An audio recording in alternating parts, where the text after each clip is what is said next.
ताली और ताली बजा करके कोरोना से विजय हासिल की जा सकती है, तो फिर इस चुनाव को भी जीता जा सकता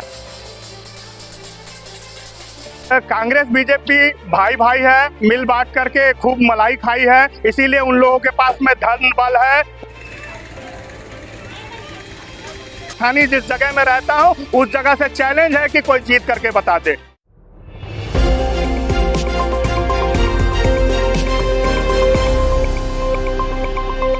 ये हैं अली हुसैन सिद्दीकी, जो दुर्ग लोकसभा से निर्दलीय प्रत्याशी हैं और एक अलग अंदाज में चुनाव का प्रचार प्रसार करते नजर आ रहे हैं। अली हुसैन सिद्दीकी सिटी छाप से मैदान में हैं और बेरोजगारी की टोपी लगाकर युवाओं को रोजगार देने की गारंटी देते नजर आ रहे हैं।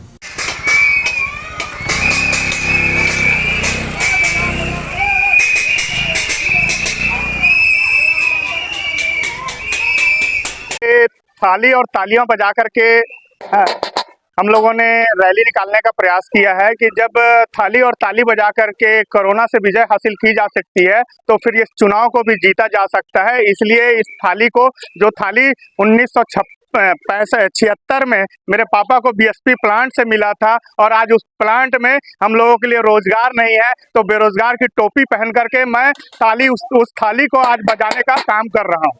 कितने की संख्या में आपको समर्थन मिला, कितने लोग?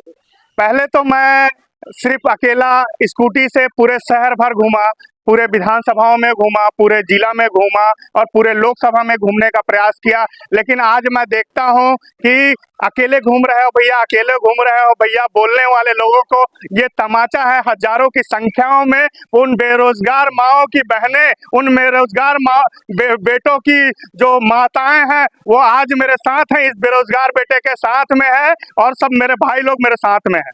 क्या मुद्दा लेके जा रहे हैं?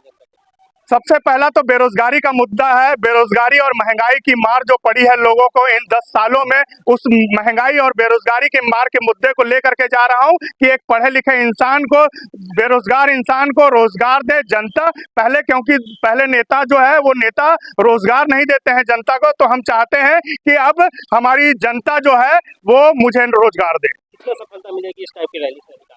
देखिए, एक प्रयास ही कर सकता है गरीब इंसान, बिना संसाधनों का इंसान हूँ, फिर भी मेरे साथ में इतने लोग और इतनी माताएं और बहनें, भाई लोग मेरे साथ हैं, तो मेरा मनोबल बढ़ा हुआ है। मेरे को ऐसा लगता है कि जीत हासिल होगी। दोनों पार्टी मजबूत है, पैसे आर्थिक और सभी से, तो इसमें आप कहाँ पाते हैं?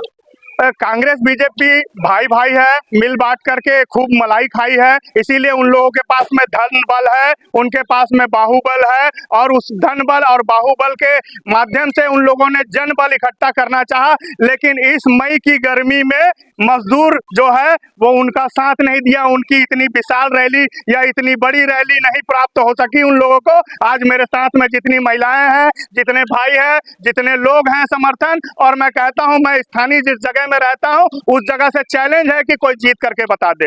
बताएंगे किस तरह का चुनाव प्रचार आप कर रहे हैं और मतदान को लेकर के अब एक ही दिन से समझ लीजिए कैसी तैयारियां बची हुई है?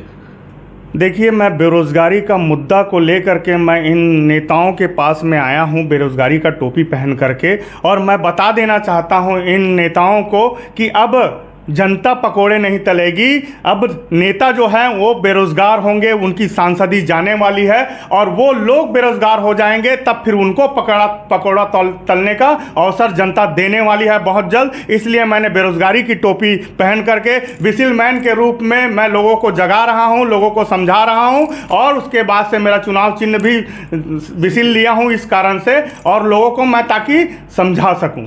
थाली पीटने और 1 रुपया मांगने का कॉन्सेप्ट का है क्या है? देखिए, ये जो लोग होते हैं, नेता लोग, बड़े बड़े पार्टी के लोग जो होते हैं, ये लोग बड़े बड़े इंडस्ट्री वालों से पैसा लेते हैं, ये लोग प्लांट वालों से पैसा लेते हैं, बड़े बड़े ठेकेदारों से पैसा लेते हैं, लेकिन मेरी शक्ति उतनी नहीं है कि मैं इन लोगों से ले सकूं। इसलिए मैं जनता के पास में गया, दोनों में 1 रुपया दो और वोट भी दो, ऐसा समर्थन मैं मांगा लोगों से। मैंने भीख भी मांगा और भीख मांग करके मैंने जो पैसे एकत्रित किए उसको लोगों में मैंने चाय नाश्ता पानी में खर्च करने का उपयोग किया। एक कैंडिडेट जो है इतने सारे लोकसभा में, विधानसभा क्षेत्रों को घूम नहीं पा रहे, आप 2 लोकसभा चुनाव लड़ रहे हैं। देखिए, ये लोग बड़े बड़े करके साथ में घूमते हैं और हजारों की संख्या में 500, 200, 300 की लोगों की संख्या में गाड़ियों के साथ घूमते हैं, इसलिए ये घूम नहीं पाते हैं। और मैं स्कूटी से अपना प्रचार किया पूरे लोकसभा, चाहे वो राजनांदगांव का हो, चाहे वो दुर्ग का हो, पूरे स्कूटी से मैंने प्रचार कर लिया सारे लोकसभा में घूम करके, वहाँ नांदगांव के 8 विधानसभाओं में, और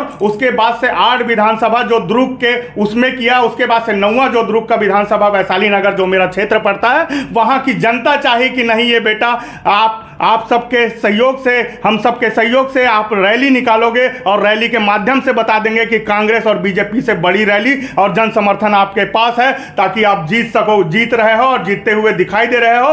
तो फिर मेरे साथ में जन सैलाब ऐसा उमड़ा आज के डेट में कि लोग देखते रह गए और मुझे भी ऐसा लगा कि हाँ मैं भी जीत सकता हूँ। आखिरी सवाल आपसे, छत्तीसगढ़ की जनता जो क्षेत्रीय पार्टी पर विश्वास नहीं करती, निर्दलीय चुनाव लड़ रहे हैं, क्या भरोसा करेगी आप पर? देखिए, विश्वास तो करती है, विश्वास दिलाने वाला कोई चाहिए। बहुत सारी ऐसी पार्टियां, नई नई पार्टियां बनी जो साल भर के अंदर में सरकार बना ली, और सरकार बना करके उसके बाद से अभी 15 साल 10 साल से वो हटने का नाम नहीं ले रही है। तो क्षेत्रीय पार्टियां भी बढ़ सकती है और निर्दलीय भी बढ़ सकता है। आप लोगों को सिर्फ विश्वास दिलाना पड़ेगा कि आप उनके कार्यों को करने में सक्षम है, निकम्मे नहीं है। बता दीजिए कितने वोट से जीतेंगे? देख, मैं आप लोगों को बताना चाहूंगा कि अगर बेरोजगार भाइयों को मेरे को साथ मिलता है तो लाखों की तादाद में मुझे वोट मिलने वाले हैं और मैं जीतने वाला हूं लोकसभा दुर्ग भी और नांदगांव भी। जनता चुन के लाती है आपको, तो क्या प्राथमिकता रहेगी, किस प्रकार से विकास होंगे? देखिए, मेरा तो सबसे पहली प्राथमिकता जो है बेरोजगारी है। बेरोजगारी का आलम इतना ज्यादा हो गया है कि इसको दूर करने का सबसे पहला प्रयास करूंगा, क्योंकि बेरोजगारी जो यहाँ हमारे भिलाई स्टील प्लांट में जो लोग पहले हुआ करते थे, 75,000, 80,000, 1 लाख लोग नौकरी में हुआ करते थे, आज के डेट में सिर्फ 15,000 लोग नौकरियों में हैं, और वो भी बाहर के लोगों को आज की वैकेंसियां निकलती है तो दिया जाता है। लेकिन मैं 90% स्थानीय लोगों को उनको रोजगार दिलाने का काम जो है बीएसपी में करूंगा, और उसके बाद से जितनी सरकारी वैकेंसियां, केंद्र सरकार की 30 लाख वैकेंसियां खाली हैं, उनको भरवाने का काम करूंगा। जो पूरे भारत में 27 करोड़ प्यून से लेकर के पीएससी तक के जो भर्तियां हैं, उसमें जितने करोड़ भर्तियां खाली हैं, उन भर्ती खालियों को भरवाने का काम करूंगा। और उसके बाद से अगर किसी को रोजगार मिलता है तो वो करप्शन भी नहीं करेगा, वो भ्रष्टाचार भी नहीं करेगा, और वो इंसान अपने लोगों को, मैं देखता हूं कि लोग ये सब क्यों करते हैं, गलत काम क्यों करते हैं, उसका रीजन ये होता है कि वो उनके घर की चिकित्सा, बीमार कोई हो जाए तो बीमारी का इलाज कैसे करवाएगा, मैं अपने बच्चों को कैसे बड़े बड़े प्राइवेट स्कूलों में पढ़वाऊंगा, मैं कॉलेजों में कैसे प्राइवेट बच्चों को पढ़वाऊंगा। इसलिए इंसान बेईमान बनता है, कोई इंसान बेईमान और चोर बनना नहीं चाहता है, लेकिन ये सरकार जो है बेरोजगार बना करके लोगों को बेईमान बनने पे मजबूर कर दी है। और मैं अगर शिक्षा और चिकित्सा है उसको फ्री करवा देता हूं तो सारी जनता जो है वो बेईमानी के और भ्रष्टाचार से दूर हो जाएगी और मुक्त हो जाएगी। मेरा देश फिर से महान हो जाएगा। मैं इसके लिए संसद में लड़ूंगा, विधानसभा में लड़ूंगा, लोकसभा में लड़ूंगा, राज्यसभा में लड़ूंगा। मैं आज तक के कई सारे चुनाव लड़ता आया हूं और लड़ता रहूंगा।